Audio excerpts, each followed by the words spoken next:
Hi everyone, स्वागत है आपका बॉटनी वाला में। आज हम स्टार्ट करेंगे stress physiology. Stress physiology plant physiology का इम्पोर्टेंट सब्जेक्ट आप कह रहे हैं या टॉपिक कह रहे हैं, ये बहुत इम्पोर्टेंट है। तो ये एक सीरीज लेके हम चल रहे हैं, तो आज से हम डिस्कस करेंगे स्ट्रेस फिजियोलॉजी। सबसे पहले हम ये जानने की कोशिश करेंगे कि स्ट्रेस होता क्या है। तो स्ट्रेस क्या होता है कि कोई भी फैक्टर है, कोई भी फैक्टर चाहे वो बायोटिक है या एबायोटिक है, वो प्लांट की ग्रोथ को क्या करे, रिटार्ड कर दे, प्लांट की ग्रोथ को ना होने दे। तो हर उस फैक्टर को हम क्या बोलेंगे कि स्ट्रेस बोलेंगे। कोई भी फैक्टर है जो प्लांट की ग्रोथ नहीं होने दे रहा, तो ये क्या है, ये एक स्ट्रेस है। तो यही बात हम कहते हैं कि what is stress, any factor that has adverse effect on plant growth. तो ये एक स्ट्रेस है। अब मिसाल के तौर पर मैग्नीशियम की डेफिशिएंसी है प्लांट्स के अंदर, और उस मैग्नीशियम की वजह से क्लोरोप्लास्ट नहीं बन पा रहा। तो फिर होगा क्या कि लीफ जो होंगे प्लांट्स के वो येलो हो जाएंगे, क्लोरोसिस हो जाएगी। तो ये जो हमारे पास मैग्नीशियम के ना होने की वजह से जो क्लोरोसिस हुई है, तो इसका मतलब यह है कि उस प्लांट को क्या है, मैग्नीशियम का स्ट्रेस है, क्योंकि उसका जो है वो प्लांट की ग्रोथ में क्या कर रहा है, एडवर्स इफेक्ट कर रहा है। तो this is what we called strain, any factor that has adverse effect on plant growth. इसी के साथ एक और टर्म है, और वो हमारे पास क्या, स्ट्रेन। एक्चुअली स्ट्रेन को हम क्या बोलते हैं, ये हमारे पास इफेक्ट है, effect of a strain, effect of a stress is called a strain। कि जो स्ट्रेस का जो इफेक्ट होगा प्लेट्स के ऊपर, उसको हम क्या बोलेंगे, स्ट्रेन बोलेंगे। से फॉर एग्जांपल हमने भी बात किया कि अगर मैग्नीशियम नहीं है प्लांट्स के अंदर, तो मैग्नीशियम क्या काज करेगा, क्लोरोसिस ऑफ लीफ। तो मैग्नीशियम का ना होना ये स्ट्रेस है मैग्नीशियम का, और उसके ना होने की वजह से जो इफेक्ट आ रहा है प्लांट्स के ऊपर, येलोविंग ऑफ लीव्स, क्लोरोसिस। तो क्लोरोसिस क्या हो गया, स्ट्रेन हो गया। तो ये दो इंपॉर्टेंट टर्म है, स्ट्रेस और स्ट्रेन। अब स्ट्रेस से बचने के लिए प्लांट्स के पास क्या स्ट्रेटजीज हो सकती है, तो ये जो स्ट्रेटजीज है, ये दो मेन टाइप्स की हो सकती है। या तो प्लांट क्या करेंगे, एक्लीमेशन करेंगे, एक्लीमेशन, या फिर प्लांट्स क्या करेंगे, एडाप्टेशन। एक्लीमेशन क्या होती है, acclimation actually short term adjustment है प्लांट की। तो एक्लीमेशन क्या है, short term adjustment according to stress. कि अगर कोई प्लांट शॉर्ट टर्म एडजस्टमेंट कर रहा है किसी भी स्ट्रेस से बचने के लिए, तो इस प्लांट की स्ट्रेटेजिक पोजीशन को हम क्या बोलेंगे, एक्लीमेशन बोलते हैं। और याद रखिएगा, ये जो एक्लीमेशन होती है ये नॉन इनहेरिटेबल होती है, नॉन इनहेरिटेबल। दूसरी जो स्ट्रेटजी करते हैं प्लांट स्ट्रेस से बचने के लिए, वो क्या है, एडाप्टेशन है। एडाप्टेशन एक्चुअली क्या होती है, ये परमानेंट होती है, प्लस ये लॉन्ग टर्म के लिए होती है, और ये क्या होती है, हेरिटेबल होती है। तो स्ट्रेस से बचने के लिए प्लांट्स ये दो स्ट्रेटजीज को क्या करते हैं, खातिर में लाते हैं। या तो वो एक्लीमेशन करते हैं, या फिर वो क्या करते हैं, एडाप्टेशन करते हैं।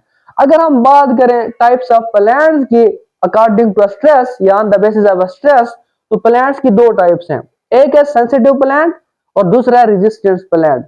अब होगा क्या कि अगर स्ट्रेस आया हुआ है, चाहे वो बायोटिक है या एबायोटिक है, तो होगा क्या, या तो उस स्ट्रेस की वजह से प्लांट्स सरवाइव करेंगे, लीव करेंगे ड्यूरिंग स्ट्रेस, या फिर वो क्या हो जाएंगे, डेड हो जाएंगे, और उस स्ट्रेस की वजह से वो जिंदा नहीं रहेंगे। तो अगर स्ट्रेस की वजह से प्लांट्स की क्या हो रही है, डेथ हो रही है, तो ऐसे प्लांट्स को हम क्या बोलेंगे, सेंसिटिव प्लांट्स। दूसरे की है हमारे पास रेजिस्टेंस प्लांट है, ये स्ट्रेस आया हुआ है, लेकिन उस स्ट्रेस में भी प्लांट्स क्या कर रहे हैं, सरवाइव कर रहे हैं, वो अपनी जिंदगी गुजार रहे हैं उस स्ट्रेस में। तो ऐसे प्लांट्स को हम क्या बोलेंगे, रेजिस्टेंट प्लांट। ये जो रेजिस्टेंस प्लांट होते हैं, ये फिर दो टाइप्स के होते हैं। या तो ये क्या होते हैं, अवॉइडर होते हैं, अवॉइडर, या फिर ये हमारे पास क्या होंगे,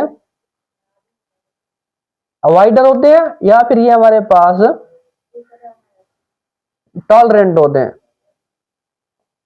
अवॉइडर क्या होते हैं, अवॉइडर क्या होते हैं, डोंट फेस स्ट्रेस, कि वो स्ट्रेस को फेस ही नहीं करेंगे, वो उससे बच जाएंगे। अब इसकी मिसाल ऐसे है कि आप एक रूम में बैठे हुए हैं और उस रूम में नॉइज है, तो नॉइज एक क्या है, एक किस्म का स्ट्रेस है। तो अब उससे बचने के लिए आप अब क्या करते हैं, put on your headphone on on air, कि आप अपने कानों में क्या लगा, आप अपने कानों में क्या लगा लेते हैं, हेडफोन लगा लेते हैं, तो आप वो स्ट्रेस भी है और आप उससे अवॉइड कर रहे हैं। तो ऐसे प्लांट्स को हम क्या बोलेंगे, अवॉइडर, कि स्ट्रेस आया हुआ है और वो उससे क्या हो गया, अवॉइड कर रहे हैं। दूसरा क्या होते हैं, टॉलरेंट होते हैं, कि ये क्या करते हैं, डू फेस स्ट्रेस, ये क्या करते हैं, स्ट्रेस को फेस करते हैं। अब अगर आप एक रूम में है और उस रूम में नॉइज है, एक किस्म का स्ट्रेस है, तो आप अपने कानों में हेडफोन भी नहीं लगा रहे, लेकिन आप उधर ही रुके हुए हैं, तो इसका मतलब यह है कि आप क्या कर रहे हैं, रेजिस्ट कर रहे हैं उस स्ट्रेस के खिलाफ। तो ऐसे स्ट्रेस को हम क्या बोलेंगे, ऐसे प्लांट्स को हम क्या बोलेंगे, टॉलरेंट प्लांट। तो ये हमारे पास क्या टाइप्स ऑफ प्लांट्स हैं on the basis of stress. इसके अलावा हमारे पास जो स्ट्रेस होता है उसकी भी टाइप्स होती है। तो अगर हम टाइप्स ऑफ स्ट्रेस की बात करें तो इसकी मेनली दो टाइप्स हैं। हमारे पास बायोटिक स्ट्रेस भी होता है, बायोटिक स्ट्रेस, और हमारे पास एबायोटिक स्ट्रेस भी होता है। अब बायोटिक स्ट्रेस में क्या आ सकता है कि कोई लिविंग ऑर्गेनिज्म है, से फॉर एग्जांपल फंगस ने अटैक किया प्लांट्स के ऊपर और उसके ऊपर डिजीज कर दी है और उसके ऊपर उसके एडवर्स इफेक्ट आ रहे हैं। इसी तरीके से बैक्टीरिया है और इसी तरीके से हमारे पास वायरसेस है। तो अगर वायरसेस क्या करते हैं, प्लांट्स के ऊपर अटैक करते हैं और डिजीज काज करते हैं, तो ये भी एक किस्म का क्या स्ट्रेस है। तो फिर इनको हम क्या बोलेंगे, पैथोजन बोलते हैं, कि अगर वो अटैक कर रहे हैं और डिजीज कर रहे हैं।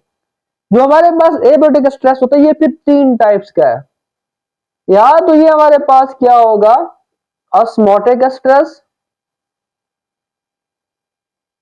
दूसरा हमारे पास क्या होता है, इसको हम बोलते हैं हीट स्ट्रेस, और तीसरा हमारे पास क्या होता है, oxidative stress. Let me put the number three हमारे पास क्या, ऑक्सीडेटिव स्ट्रेस है। अब ये जो हमारे पास ऑस्मोटिक स्ट्रेस होता है इसमें क्या होती है, ऑस्मो रेगुलेशन में इम्बैलेंस होती है।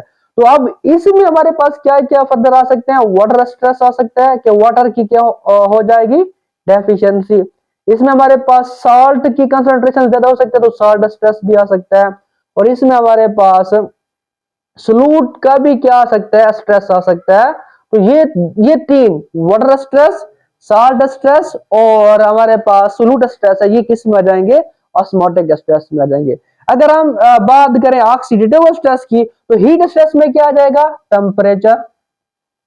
और फिर हमारे पास क्या है, ऑक्सीडेटिव स्ट्रेस है, इसमें हमारे पास क्या बनेगी, रिएक्टिव ऑक्सीजन स्पीसीज बनेगी, और ये एडवर्स इफेक्ट करेगी किसके ऊपर, प्लांट्स की ग्रोथ के ऊपर। तो ये हमारे पास क्या है, स्ट्रेस के बारे में इंट्रोडक्शन था, कि किस तरीके से जो स्ट्रेस होता है वो एक नॉर्मल ग्रोथ ऑफ प्लांट्स को क्या करता है, अफेक्ट करता है। और उसके साथ साथ हमने डिस्कस किया है प्लांट्स की टाइप्स को on the basis of stress, और टाइप्स ऑफ स्ट्रेस को डिस्कस किया। इसके अलावा जो हमारे पास स्ट्रेन होता है वो भी दो टाइप्स का होता है। अगर हम इधर लिख दें, स्ट्रेन जो होता है कि जो वो अफेक्ट शो करेगा, स्ट्रेस वो दो टाइप्स का हो सकता है। वो परमानेंट भी हो सकता है, वो क्या होगा, परमानेंट, और वो हमारे पास टेम्परेरी भी हो सकता है। जो अफेक्ट है वो क्या है, टेम्परेरी भी है। अगर स्ट्रेन जो है, इफेक्ट ऑफ स्ट्रेस जो है वो परमानेंट है, तो ऐसे स्ट्रेन को हम क्या बोलेंगे, प्लास्टिक। फॉर एग्जांपल ऑक्सीजन की कंसंट्रेशन जो है ये क्या करेगी, ये नाइट्रोजिनेज एंजाइम की एक्टिविटी को कंप्लीटली क्या कर देती है, ब्लॉक कर देती है।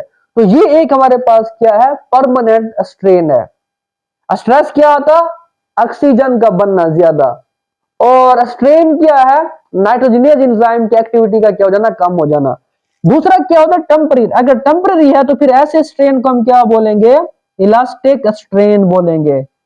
फॉर एग्जाम्पल, अगर टेम्परेचर क्या हो रहा है ज्यादा, तो इस टेम्परेचर के ज्यादा होने की वजह से क्या होगा, फोटो रिस्पिरेशन भी क्या होगा, ज्यादा। और अगर टेम्परेचर क्या हो रहा है, कम हो रहा है, तो फोटो रिस्पिरेशन भी क्या होगा, कम होगा। तो ये हमारे पास टाइप्स ऑफ स्ट्रेन है कि या तो वो परमानेंट होगा या वो क्या होगा, टेम्परेरी।